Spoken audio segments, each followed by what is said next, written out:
नमस्कार दोस्तों, स्वागत है आपका अदिति की वाणी यूट्यूब चैनल में। दोस्तों, आज की कहानी मुझे भोपाल के रहने वाले मनोज देशमुख जी ने भेजी है। ये कहानी एक हॉरर कॉमेडी है, भूतों की छुट्टी। तो चलिए शुरू करते हैं आज की कहानी। एक छोटा सा गांव था। उस गांव में एक साहूकार रहता। वो बहुत धनी था। कितनी एकड़ बागों की जमीन उसके नाम थी, परंतु वो बहुत ही ज़्यादा कंजूस था। इतना कंजूस कि दिन में सिर्फ एक बार ही भोजन करता।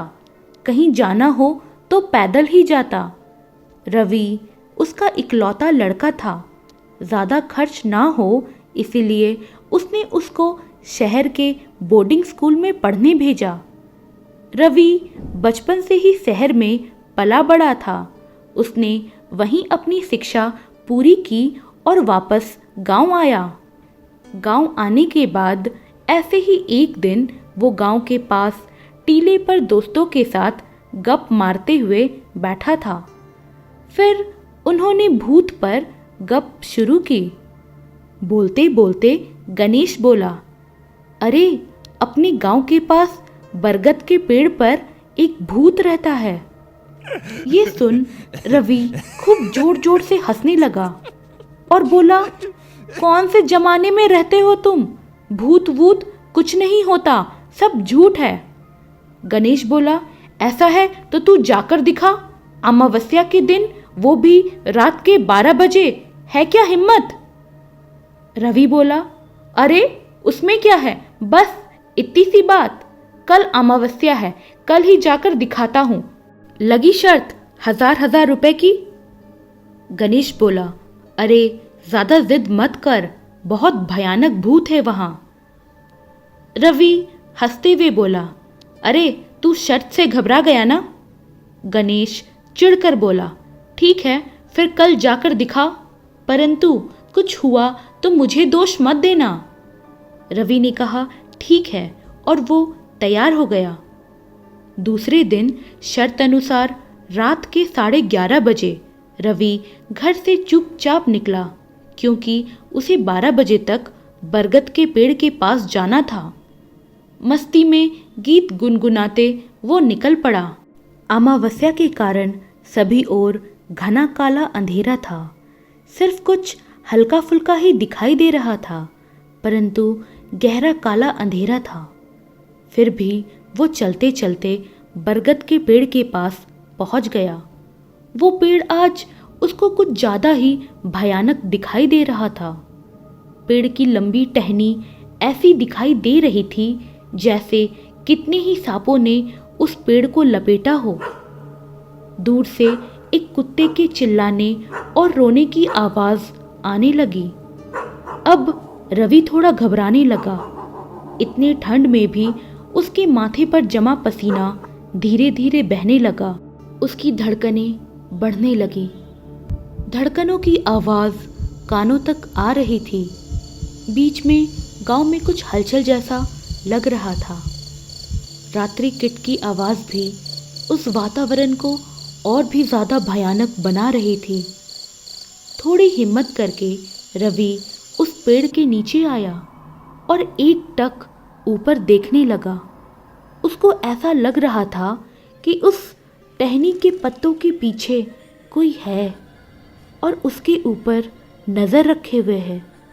वो उन पत्तों की तरफ एक टक देखने लगा। तभी अचानक जोरदार बिजली कड़की और ऐसा जोरदार आवाज़ हुआ कि रवि घबरा सा गया और उन पत्तों में से कुछ बाहर आया और एकदम से रवि की छाती में घुस गया। रवि को जोर का झटका लगा और वो 15 फुट ऊपर उड़ा और पास के खेत में जा गिरा और वहीं बेहोश हो गया। सुबह सुबह कुछ गांव के लोग पेड़ के किनारे वाले खेत से जा रहे थे। तभी उन्हें वहां रवि बेहोश पड़ा मिला। उन्होंने उसे उठाया और साहूकार के पास ले आए और साहूकार को बताया कि रवि उन्हें भूत के पेड़ के पास मिला। साहूकार ने उन लोगों को धन्यवाद कहा और वे लोग रवि के होश में आने की राह देखने लगे। परंतु पूरे दिन रवि को होश नहीं आया। फिर अगले दिन वहां गणेश आया और रवि को देखकर गया, परंतु उसकी हिम्मत नहीं हुई कि वो सारा सच साहूकार को बता दे। उसने सोचा होश में आने पर रवि खुद ही बताएगा, और ये सोचकर वो वहां से चला आया। ऐसे ही वो दिन भी बीत गया और उसके बाद रात के ठीक 12 बजे रवि ने अचानक आँख खोली और इधर उधर देखने लगा और जोर जोर से चिल्लाने लगा। घर के सभी लोग घबराकर उसके पास गए। कुछ देर ऐसे ही चिल्लाते चिल्लाते वो दोबारा सो गया। सुबह पूरे गांव में खबर फैल गई।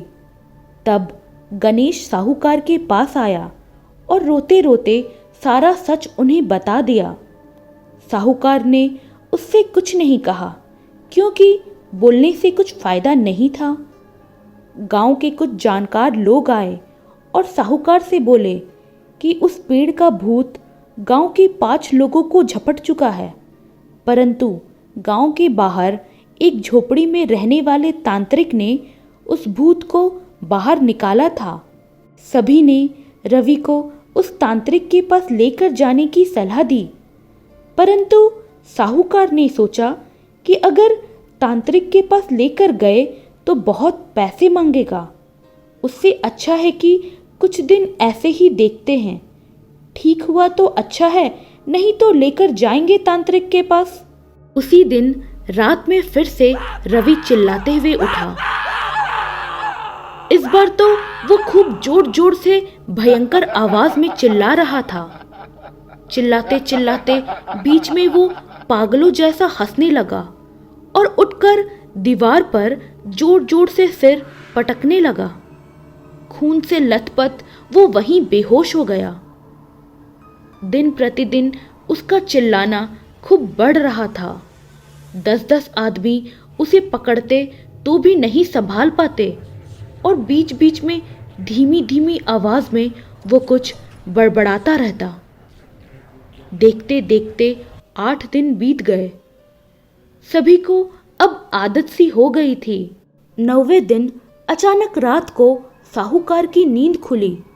उसने घड़ी देखी तो रात के 12:10 हुए थे। उसने सोचा रोज रात को ठीक 12 बजे रवि के चिल्लाने की आवाज आती थी, पर आज क्या हुआ होगा? आज आवाज नहीं आई। ऐसा विचार करते हुए वे रवि के कमरे में गए तो उन्होंने देखा बिस्तर पर कोई नहीं है। साहूकार ने सोचा कहाँ गया होगा रवि, और वो वहीं बिस्तर पर बैठ गए।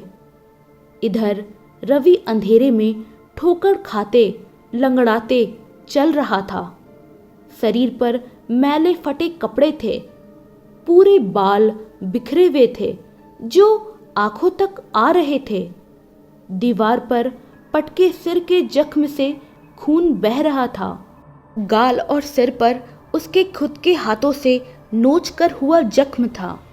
सिर टेढ़ा कर लाल आंखों को और मोटी करके वो गांव के बाहर चल रहा था। चलते चलते वो एक झोपड़ी के पास गया। झोपड़ी का दरवाजा बंद था।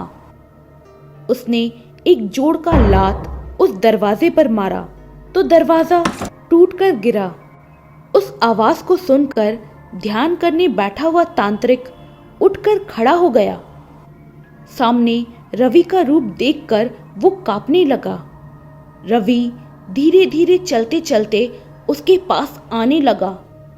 तांत्रिक डर के मारे पीछे खिसकते खिसकते दीवार से चिपक गया। उसके मुंह से शब्द नहीं निकल रहे थे। अब रवि एकदम से उसके पास आया और रवि के अंदर का भूत तेज आवाज में बोला,